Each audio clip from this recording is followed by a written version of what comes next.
Killer can be so difficult sometimes. One game it feels pretty close, and the next, nowhere near. There's so many things I need to keep track of. And a lot of times, it feels super overwhelming. And that's why I'm here to tell you 5 things every killer should know. Especially newer players who want to try killer. So let's get into it. Tip number 1, make sure to know what a strong pallet is and what a weak pallet is. This is important so you know when to drop chase or if you're able to commit. For instance, if there's someone who seems pretty good at looping and you've already been chasing them a little bit and they run to killer shack, you need to break chase and find somebody else in a weaker position. But if you see somebody at a weak pallet, that means you're able to commit because there's a higher likelihood of you being able to down them quickly. Don't be afraid to break chase if you feel like you've been chasing them for too long. If you ever sit there in the middle of a chase and think to yourself, have I been chasing this survivor for too long? You probably have. I know you want to get that early down, but the really important part of playing killer is keeping tempo throughout the game. And if you're chasing the same survivor for a very long period of time, 1, 2, 3, maybe even 4 gens, at the end of the game, you're going to be left with no option but to camp. And nobody wants that. Tip number 2.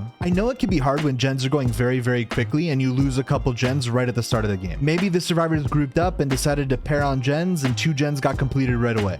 This is not the end of the game because you're able to come back very easily. Probably 98% of survivors make mistakes pretty often. So although it may feel like it's over when gens start to go really quickly, I promise you it's not. Try and play off of survivor mistakes. Especially if you're playing a killer like Trapper or a Hag who has a little bit of setup time, it's pretty common for you to lose a couple gens before you even get it down. As long as you're setting up on one side of the map and you push the survivors to that side of the map, you should be okay. Tip number 3, and this is probably the most important tip when playing a killer, is to hide your red glow. Most of you know each killer has a red glow, unless they're a stealth killer in stealth. So when going around loops, especially larger loops where they can't see you on the other side, it's important to try and fake which way your red glow is going, because whatever way you look is where your red glow is going to show. This is something that gets easier with time, because as you learn the ways survivors mind game, you can learn to mind game against that. Now, it definitely won't work 100% of the time, but it'll definitely help you in trying to keep up with the survivor. Tip number 4, make sure to hug loops as tight as possible.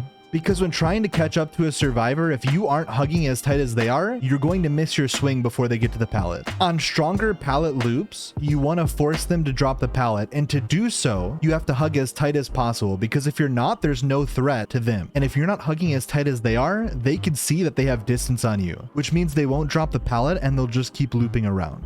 You want to be as close as possible to them, so that way you can either force the pallet drop or force it down. If you get a really strong pallet out of the way, that's good news for you, and if you get it down, that's even better. Tip number 5, don't be that afraid of flashlights. I know, they're scary, but flashlights can actually help you more than hurt you.